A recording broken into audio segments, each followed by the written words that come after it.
नमस्कार। बीकेसी गुरु क्लासेस में आपका स्वागत है। मैं हूं भूपेंद्र चौधरी, माध्यमिक शिक्षक, शासकीय उच्चतर माध्यमिक विद्यालय चिवनाखारी, जिला शिवरी, मध्य प्रदेश से।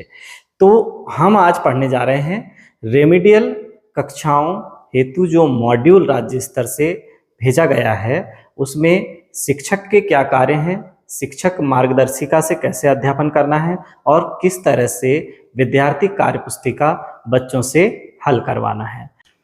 तो चलिए शुरुआत करते हैं पहले चैप्टर से, वास्तविक संख्याएं।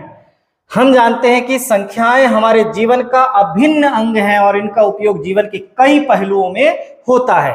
पिछली कक्षा में आपने वास्तविक संख्याओं की खोज प्रारंभ की और आपको अपरिमेय संख्याओं के बारे में जानने का अवसर मिला। इस अध्याय में हम इस अध्ययन को जारी रखेंगे और अंकगणित की आधारभूत प्रमेय का अध्ययन करेंगे। तो देखिए, संख्या पद्धति हमने पिछली कक्षा में अध्ययन किया और उसमें सभी प्रकार की संख्याओं की हमने खोज किया और अब हम अंकगणित की आधारभूत प्रमेय पढ़ेंगे। तो देखिए, क्या है अंकगणित की आधारभूत प्रमेय। प्रत्येक भाज्य संख्या को अभाज्य संख्याओं के एक गुणनफल के रूप में व्यक्त या गुणनखंडित किया जा सकता है तथा यह गुणनखंडन अभाज्य गुणनखंडों के आने वाले क्रम के बिना अद्वितीय होता है।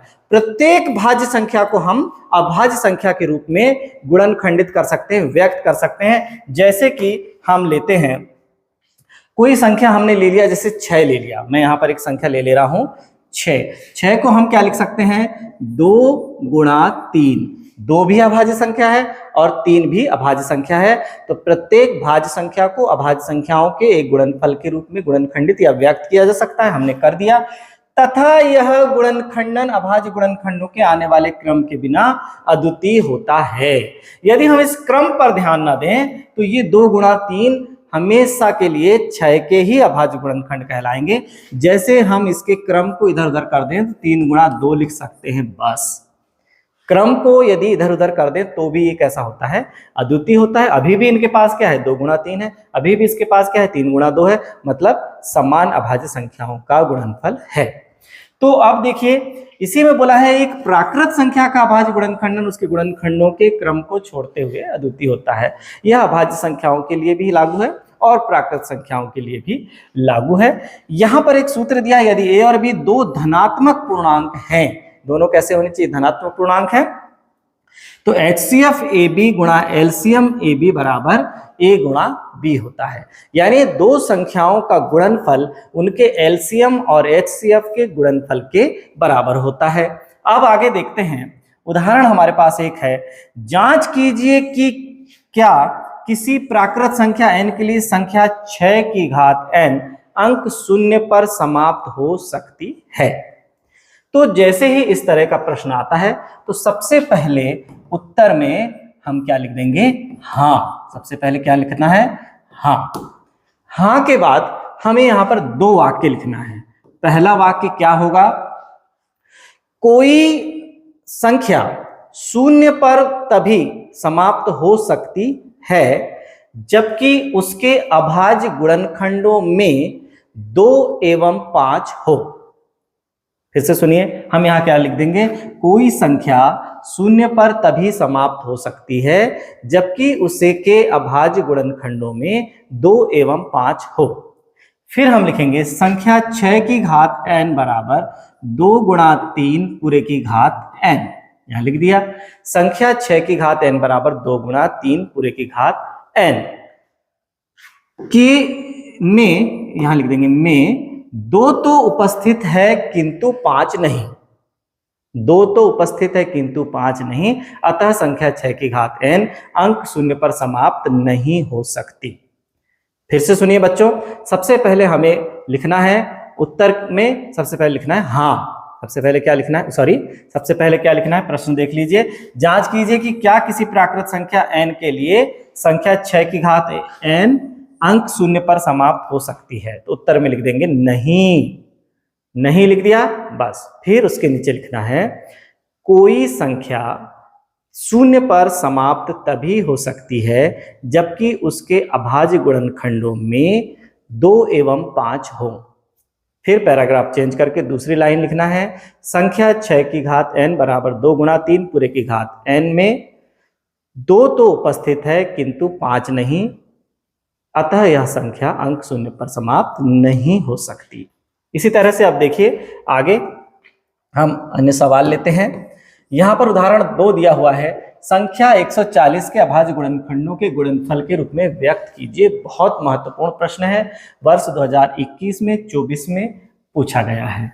तो देखिए सबसे पहले हमको अभाज्य गुणनखंड बस करना है, तो 140 में 2 का भाग देंगे तो 70 आ जाएगा, फिर 2 का दिए तो 2 तिया 6, 2 पंचे 10, 35 आ गया, फिर 5 का दिए तो 5 7 35 आ गया, फिर 7 का दिया तो 1 आ गया। तो 140 के जो अभाज्य गुणनखंड हम क्या लिख देंगे यहाँ पर, 140 के अभाज्य गुणनखंड हो जाएंगे 2 गुणा 2 गुणा 5 गुणा 7। अब यहाँ देखिए आप कि 2 कितने बार आया, 2 बार आया, तो 2 की घात कितनी हो गई 2। 5 कितने बार आया, 1 बार आया, तो 5 की घात 1। 7 कितने बार आया, 1 बार आया, तो 7 की घात 1।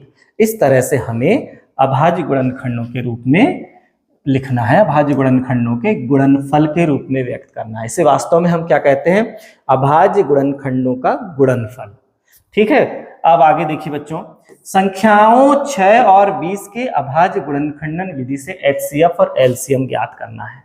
किस किस के, 6 और 20 के। तो सबसे पहले हम 6 के अभाज्य गुणनखंड करेंगे, 2 का दिया 2 तिया 6, फिर 3 का दिया 3 एकम 3, तो 6 बराबर हो गया 2 गुणा 3 मतलब 2 की घात 1 गुणा 3 की घात 1।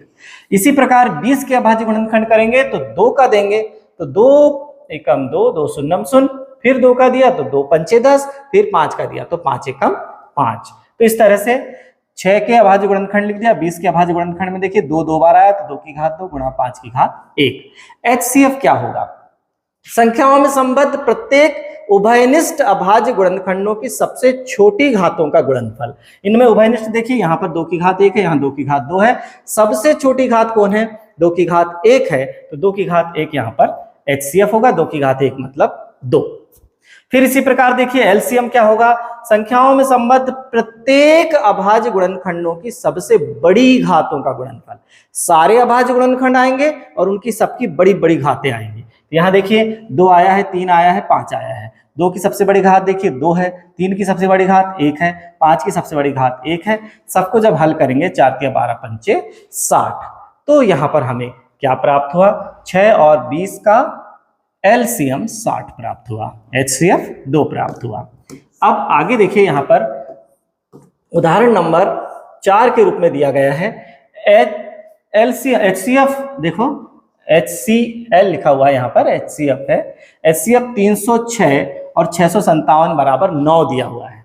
तो हमें क्या ज्ञात करना है, LCM ज्ञात करना है। LCM 306 657 का LCM ज्ञात करना है। बच्चों ने वैसे भी इसे अच्छी तरह से समझ लेते हैं, क्योंकि हमें यहाँ पर क्या करना है, HCF हमें दिया हुआ है, LCM हमको ज्ञात करना है। तो यहाँ पर उसी सूत्र का इस्तेमाल करेंगे, HCF 306 657 गुणा LCM 306 657 बराबर दोनों संख्याओं का गुणनफल। ऐसे भी लिख सकते हैं, दोनों संख्याओं का गुणनफल। तो चलिए बच्चों इसे हम हल कर देते हैं। तो यहाँ पर क्या हो जाएगा, HCF हमें कितना दिया हुआ है 9, LCM नहीं पता तो LCM 306 657 ही लिख देंगे, और दोनों संख्याओं का गुणनफल भी क्या हो जाएगा 306 गुणा 657। इस तरह से हम उसे कर देंगे। फिर इस 9 का पक्षांतर, ये देखिए यहाँ पर किया गया है, यहाँ पर 9 था, इस 9 का पक्षांतर किए तो ये नीचे आ गया, और जब हम इसे काटेंगे तो क्या होगा, देखिए ये 9 9 7 63 बचा 2 9 तिया 27। देखिए इसे ही हम आगे बढ़ा देते हैं। इसे ही जब हम आगे बढ़ाएंगे तो LCM 306 657 बराबर 306 गुणा 657 बटे 9। ये देखिए 9 7 63 और 9 तिया 27। और जब हम इस 73 का 306 में गुणा करेंगे तो 2238 22,338 हमें उत्तर प्राप्त होगा। बहुत महत्वपूर्ण सवाल है बच्चों। अब आगे यहाँ पर अपरिमेय संख्याओं का पुनर्भ्रमण। सबसे पहले अंकगणित की आधारभूत प्रमेय है यहाँ पर, और दूसरे नंबर पर है अपरिमेय संख्याओं का पुनर्भ्रमण। तो अपरिमेय संख्याओं के पुनर्भ्रमण में देखिए कुछ वस्तुनिष्ठ बातें पहले कि करणी 2, करणी 3, करणी 5 इत्यादि अपरिमेय संख्याएं हैं जिनका दशमलव प्रसार अशांत अनावर्ती होता है या जो पूर्ण करणी के रूप में नहीं होते हैं उन्हें हम बोलेंगे अपरिमेय संख्याएं। मुख्य रूप से पूछी जाती हैं करणी 2, करणी 3, करणी 5, ये सभी क्या हैं? अपरिमेय संख्याएं हैं। देखिए आगे, यदि p कोई अभाज्य संख्या है और p a वर्ग को विभाजित करता है तो p a को भी विभाजित करेगा। कोई अभाज्य संख्या यदि किसी संख्या के वर्ग को पूर्णतः विभाजित करता है तो उस संख्या को भी वह विभाजित करेगा। a एक धनात्मक पूर्णांक है। एक बात का ध्यान रखें कि यह केवल किसके लिए लागू होगा? a वर्ग को भी विभाजित करेगा तो a को भी विभाजित करेगा, लेकिन ये नियम किसके लिए लागू होगा? जहां a वास्तव में एक धनात्मक पूर्णांक हो। अब आगे उदाहरण नंबर 5 के रूप में रखा गया है। वास्तव में ये पाठ्य पुस्तक का उदाहरण नहीं है, इसमें हमें शिक्षक का हैंडबुक में ये उदाहरण के रूप में दिया गया है। दर्शाइए कि करणी 2 एक अपरिमेय संख्या है। कैसे दर्शाएंगे? करणी 2 एक अपरिमेय संख्या है तो सबसे पहले माना करणी 2 एक परिमेय संख्या है। विपरीत मान लिया कि करणी 2 क्या है? एक परिमेय संख्या है। फिर तब माना कि करणी 2 बराबर a बटे b है। a बटे b है ना, जहां b बराबर नहीं है 0 के। और p बटे q लेते थे, लेकिन p बटे q को भी हमने सरल रूप से काट दिया और a बटे b बना दिया। मतलब और अधिक इन्हें काटा नहीं जा सकता, और अधिक सरल नहीं किया जा सकता, इसलिए इसके आगे हमने लिख दिया जहां a और b सह अभाज्य पूर्णांक है। a और b सह अभाज्य पूर्णांक हैं, मतलब चाहे a और b भाज्य संख्या हो चाहे अभाज्य संख्या हो, लेकिन एक दूसरे को काट नहीं सकती, एक दूसरे को विभाजित नहीं कर सकती, इसलिए ऐसी संख्याओं को हम बोलते हैं सह अभाज्य संख्याएं। तो ये a और b क्या है? सह अभाज्य संख्याएं हैं। इसका मतलब इन्हें और अधिक सरल काट कर नहीं किया जा सकता। अब दोनों पक्षों का वर्ग कर देंगे। दोनों पक्षों का वर्ग कर दिया तो करणी 2 का वर्ग हो गया 2 और a वर्ग बटे b वर्ग आ गया बच्चों। अब हम b वर्ग का पक्षांतर कर देंगे तो a वर्ग बराबर 2b वर्ग हो गया। ये हो गया, इसे हम दे देंगे समीकरण नंबर 1। फिर है अतः 2 यदि a वर्ग को, ये देखिए a वर्ग के टुकड़े कौन कौन है? a वर्ग को कौन कौन विभाजित कर सकता है? a वर्ग को कौन कौन विभाजित कर सकता है? देखिए a वर्ग को हम लिख सकते हैं 2 गुणा b गुणा b, तो हम कह सकते हैं कि a वर्ग 2 से पूर्णतः विभाजित है। अब चूंकि a वर्ग 2 को विभाजित करता है ना, सॉरी 2a वर्ग को पूर्णतः विभाजित कर रहा है ना, हम देख ही रहे हैं उसके गुणनखंडों में शामिल है, मतलब पूर्णतः विभाजित करता है। आप समझ लीजिए, उसे इस तरह से समझिए कि यदि 6 बराबर 2 गुणा 3 है, इसका मतलब 6 को 2 भी पूर्णतः विभाजित करता है और 3 भी पूर्णतः विभाजित करता है, यानी जितने भी गुणनखंड होंगे वो सभी उस संख्या को पूर्णतः विभाजित करते हैं। तो देखिए 2 a वर्ग को विभाजित करता है। माना कि a बराबर 2 से, अब देखिए 2 से हमने मान लो भाग दिया, भाग देंगे तो शेष कितना आएगा? भागफल। तो अब हमने क्या मान लिया? भागफल c मान लिया। तो भागफल c मान लिया तो यहाँ हो जाएगा भाज्य बराबर भाजक गुणा भागफल, यानी 2c। फिर से हम दोनों पक्षों का क्या कर देंगे? वर्ग कर देंगे। दोनों पक्षों का वर्ग कर देंगे तो क्या हो जाएगा? a वर्ग बराबर 4c वर्ग हो जाएगा। देखिए a वर्ग बराबर 4c वर्ग हो जाएगा। हम समीकरण 1 से क्या जानते हैं? a वर्ग का मान है 2b वर्ग है बराबर 4c वर्ग, 2 एकम 2, 2 दूनी 4, तो b वर्ग बराबर क्या हो जाएगा? 2c वर्ग हो जाएगा। अब हमको क्या पता चला कि b वर्ग 2 से विभाजित है। देखिए यहाँ पर क्या हो रहा है? b वर्ग क्या है? 2 से पूर्णतः विभाजित है, अतः b भी, ये देखो ये आया ना, b वर्ग जब 2 से पूर्णतः विभाजित है तो b भी 2 से पूर्णतः विभाजित होगा। ये क्या? हमने तो माना था कि a और b दोनों सह अभाज्य पूर्णांक हैं, मतलब एक दूसरे को और विभाजित नहीं कर सकते, लेकिन हमको जो प्राप्त हो रहा है कि a भी 2 से पूर्णतः विभाजित है और b भी 2 से पूर्णतः विभाजित है, मतलब हमने जो माना था वो गलत साबित हो रहा है। वो गलत साबित हो रहा है तो हम क्या लिखेंगे यहाँ पर? देखिए निष्कर्ष निकलता है कि a और b में कम से कम एक उभयनिष्ठ गुणनखंड कौन है? 2 है। दो दोनों में शामिल है। परंतु इससे इस तथ्य का विरोधाभास प्राप्त होता है कि ए और बी सह अभाज्य संख्याएं हैं, अतः हमारा मान लेना कि करणी दो एक परिमेय संख्या है यह गलत है। क्योंकि हमने कहीं ना कहीं गलत माना होगा, तभी हमारे परिणाम गलत आ रहे हैं। अतः निष्कर्ष निकालते हैं कि करणी दो एक अपरिमेय संख्या है।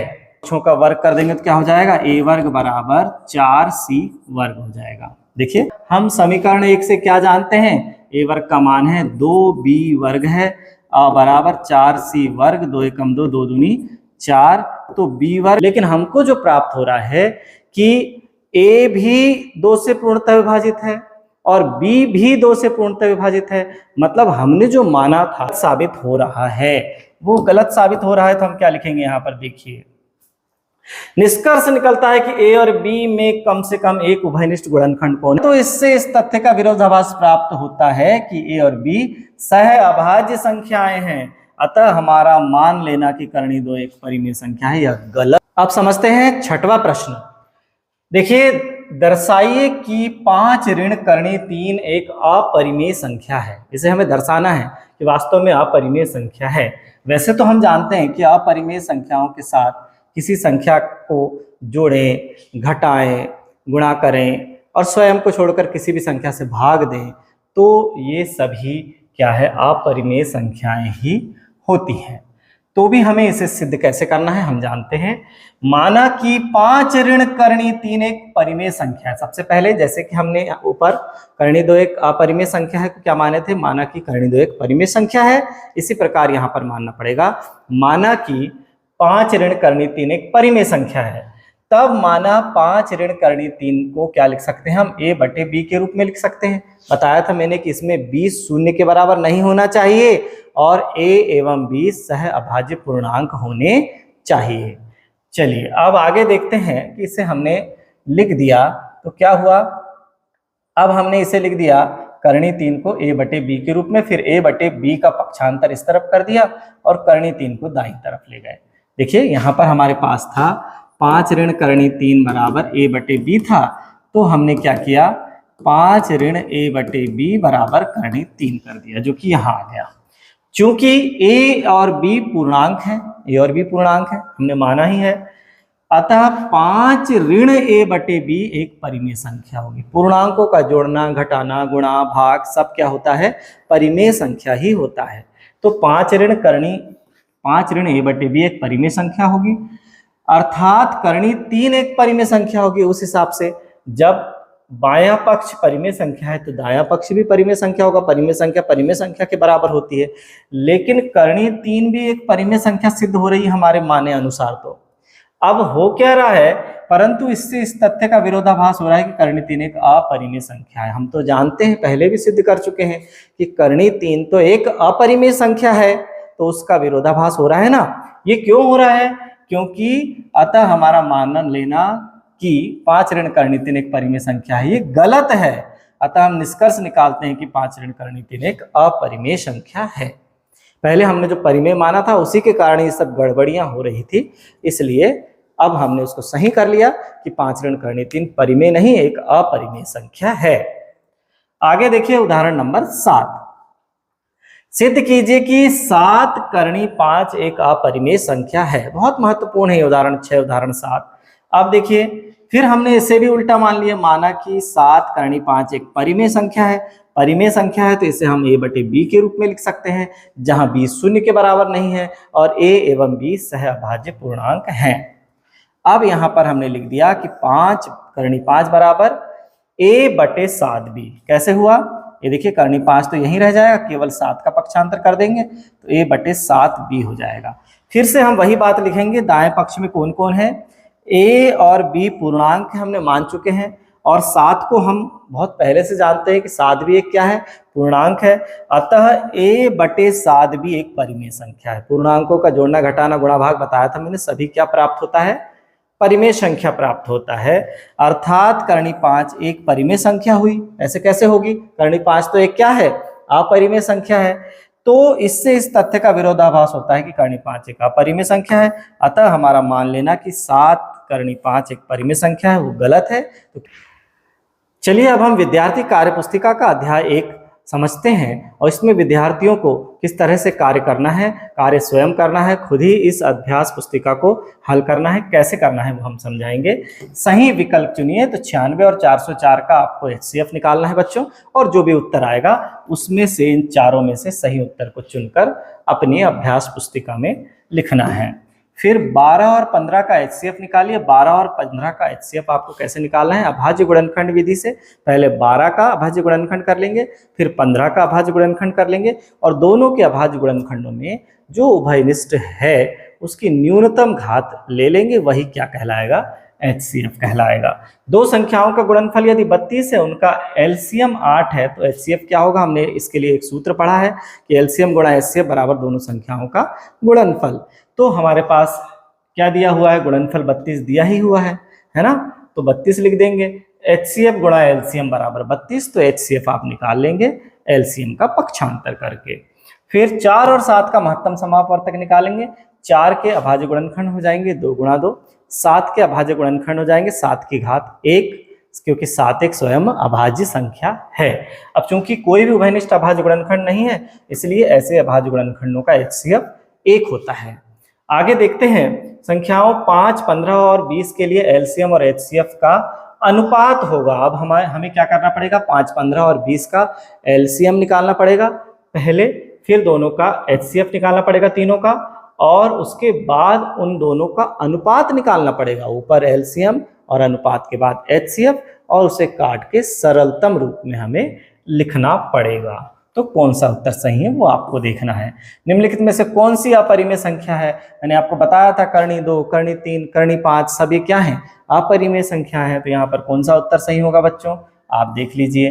12, 15 और 21 का LCM होगा। जब हम LCM निकालेंगे तो 12, 15 और 21 तीनों के अलग अलग अभाज्य गुणनखंड करेंगे, और प्रत्येक अभाज्य गुणनखंडों की सबसे बड़ी बड़ी घातों को लेकर जब उनका गुणा करेंगे तो हमें क्या प्राप्त होगा? इसका LCM प्राप्त हो जाएगा। यदि दो संख्याओं का गुणनफल 135 है तथा उनका HCF 3 है, तो उनका LCM क्या होगा? फिर से देखिए, HCF गुणा LCM बराबर पहली संख्या गुणा दूसरी संख्या या दोनों संख्याओं का गुणनफल। तो हमें तीनों देखिए गुणनफल हमें दिया गया है, दाईं तरफ हम 135 लिख देंगे, HCF भी 3 दिया हुआ है, और LCM 3 गुणा LCM बराबर 135, तो LCM हो जाएगा 135/3। तो आप इसका हल निकाल सकेंगे। फिर आगे देखिए 17, 23 और 28 का HCF निकालना है। हमें फिर से अभाज्य गुणनखंड करना है। 17 और 23 तो स्वयं क्या है? अभाज्य संख्याएं हैं। 28 का बस हमको गुणनखंड करके फिर इसका, जब तीनों में उभयनिष्ठ अभाज्य गुणनखंड एक ही है तो कोई नहीं है, मतलब इसका क्या हो जाएगा? HCF 1 हो जाएगा। यहाँ 11 और 13 का भी HCF क्या होगा? देखिए अभाज्य संख्याएं हैं, अभाज्य संख्याओं का HCF 1 होता है। फिर यहाँ देखिए 8, 9 और 25 का LCM निकालिए। फिर से हमें 8 के अभाज्य गुणनखंड, 9 के अभाज्य गुणनखंड, 25 के अभाज्य गुणनखंड, और तीनों में कोई भी उभयनिष्ठ अभाज्य गुणनखंड नहीं है, तो HCF तो इसका 1 होगा, लेकिन हमें निकालना क्या है? LCM निकालना है।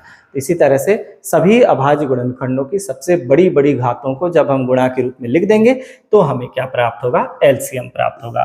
5 ऋण कर्णी 2 कौन सी संख्या है? हमने इस तरह की संख्याओं को हल किया है कि यदि अपरिमेय संख्या के साथ कोई परिमेय संख्या या अपरिमेय संख्या जुड़े, घटे, गुणा हो, भाग हो, हमेशा अपरिमेय संख्या ही प्राप्त होती है। जैसे रंग और पानी को मिलाते हैं तो हमेशा रंगीन ही हो जाता है, यानी रंग अपरिमेय है। तो हम ये जाने कि अपरिमेय संख्या के साथ आप किसी भी संख्या को जोड़ें, घटाएं, गुणा करें, भाग करें तो अपरिमेय संख्या ही आती है। फिर आगे देखिए 15 और 20 का LCM होगा। फिर से हमें 15 और 20 का क्या निकालना पड़ेगा? LCM निकालना पड़ेगा।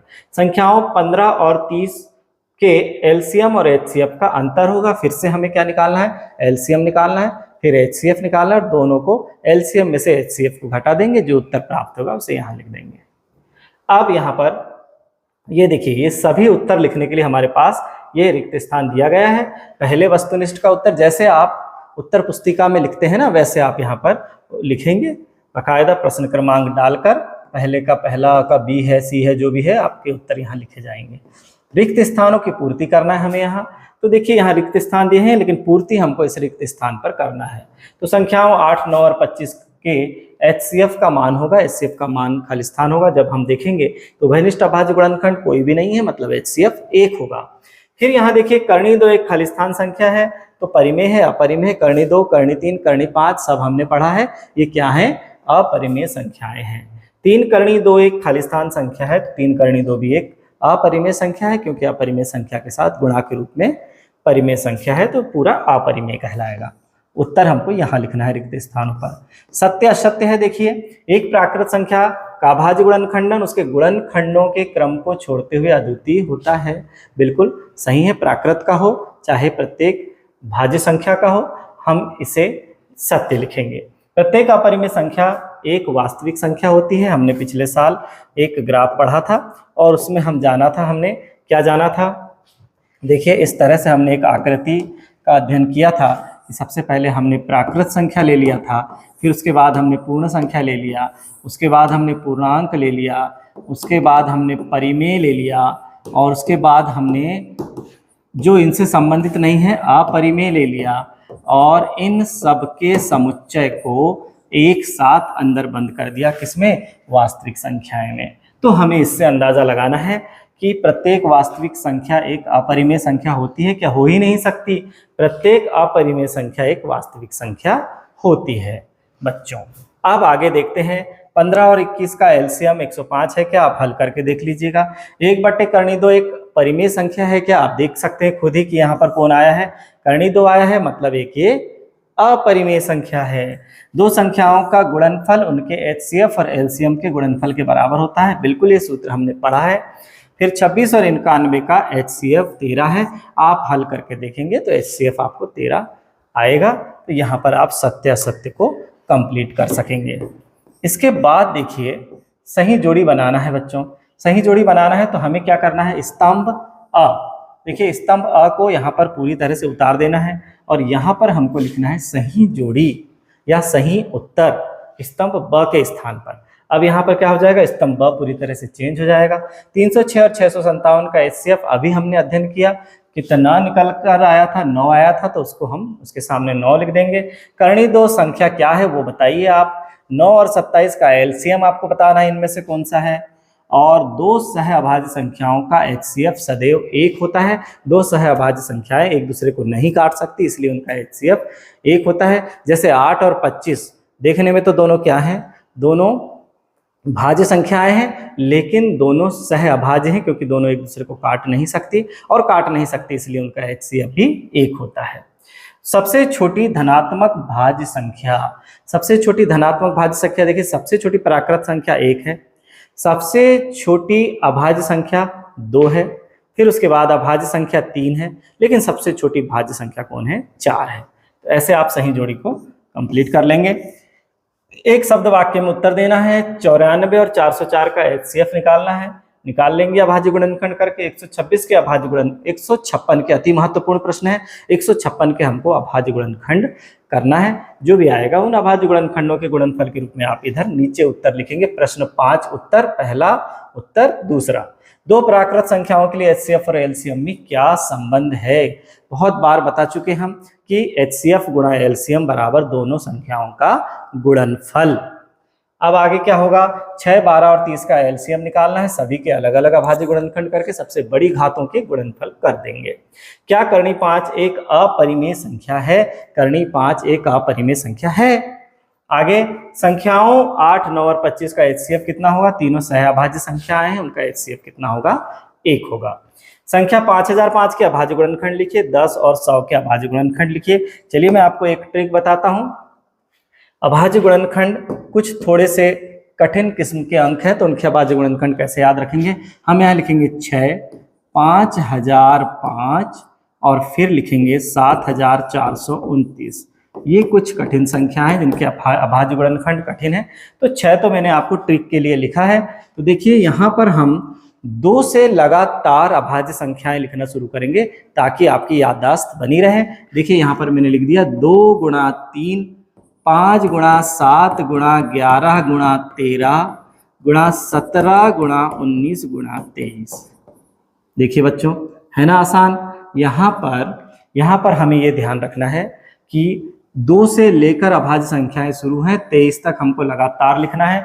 6 में है 2 गुणा 3, 5005 में 5 गुणा 7 गुणा 11 गुणा 13 और 7429 में 17 गुणा 19 गुणा 23। तीनों अति महत्वपूर्ण अंक हैं, इनके अभाज्य गुणनखंड आप इस ट्रिक से याद रख सकते हैं। फिर आगे हमारे पास है 10 और 100 का HCF कितना होगा। 10 और 100 के दोनों के उभयनिष्ठ। हमको यह भी ध्यान देना है, यदि ये संख्याएं दोनों एक दूसरे को पूर्णतः विभाजित करती हैं तो छोटी संख्या क्या होती है, HCF होती है, और बड़ी संख्या क्या होती है, LCM होती है। तो 100 इनका LCM है और 10 इनका HCF है बच्चों। आगे देखिए, आगे यहाँ पर अब आ जाते हैं सवालों पर। संख्या 135 और 225 का HCF ज्ञात करना है, अभाज्य गुणनखंड विधि से आप करेंगे। फिर यहाँ पर संख्या 140 के अभाज्य गुणनखंडों के गुणनफल के रूप में व्यक्त कीजिए। तो फिर मैंने आगे पहले आपको ये गुणनखंड करके बताया भी है। फिर आगे देखिए, संख्या 156 के अभाज्य गुणनखंडों के गुणनफल के रूप में व्यक्त कीजिए। अति महत्वपूर्ण प्रश्न है ये। अब आगे देखिए, संख्या 3825 के अभाज्य गुणनखंडों के गुणनफल के रूप में व्यक्त कीजिए। इकाई में 5 है तो आप ध्यान रखें कि 5 का तो उसमें भाग जाएगा ही जाएगा। आगे देखिए, संख्याओं 5 और 15 का LCM ज्ञात करना है, दोनों के अभाज्य गुणनखंड करके हमें इनका क्या निकालना है, LCM निकालना है।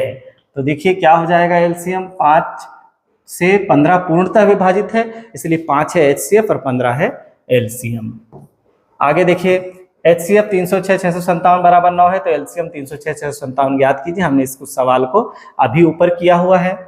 फिर देखिए, संख्याओं 4 की घात n पर विचार कीजिए, जहां n एक प्राकृत संख्या है। जांच कीजिए कि क्या n का कोई मान है जिसके लिए 4 की घात n अंक शून्य पर समाप्त होता है। 6 की घात n के लिए हमने इसी सवाल को सबसे पहले किया हुआ है। बिल्कुल उसी तरह से आपको इस सवाल को करना है वर्कबुक में। व्याख्या कीजिए कि 7 गुणा 11 गुणा 13 धन 13 और 7 गुणा 6 गुणा 5 गुणा 4 गुणा 3 गुणा 2 गुणा 1 धन 5 भाज्य संख्याएं हैं। तो इन्हें हमें क्या करना है, इस पहली संख्या में 13 को उभयनिष्ठ लेना है, इस दूसरी संख्या में 5 को उभयनिष्ठ लेना है।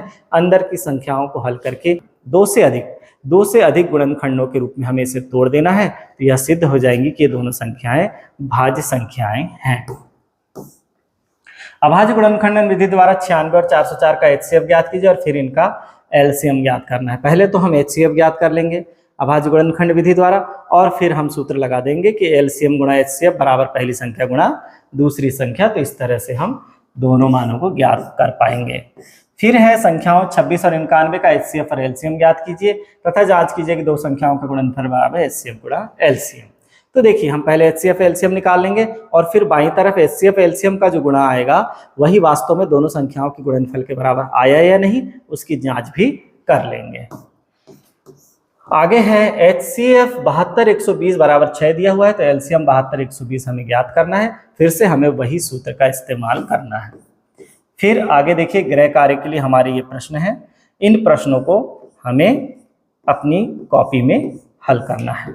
तो देखिए बच्चों, ये जो प्रश्न गृह कार्य के लिए हमें दिए हुए हैं, इन प्रश्नों को हमारी जो फेयर कॉपी है उसमें हमें हल करना है। तो बच्चों, आज की यह अध्याय एक वास्तविक संख्याओं से संबंधित कक्षा हमारी यही समाप्त होती है। धन्यवाद।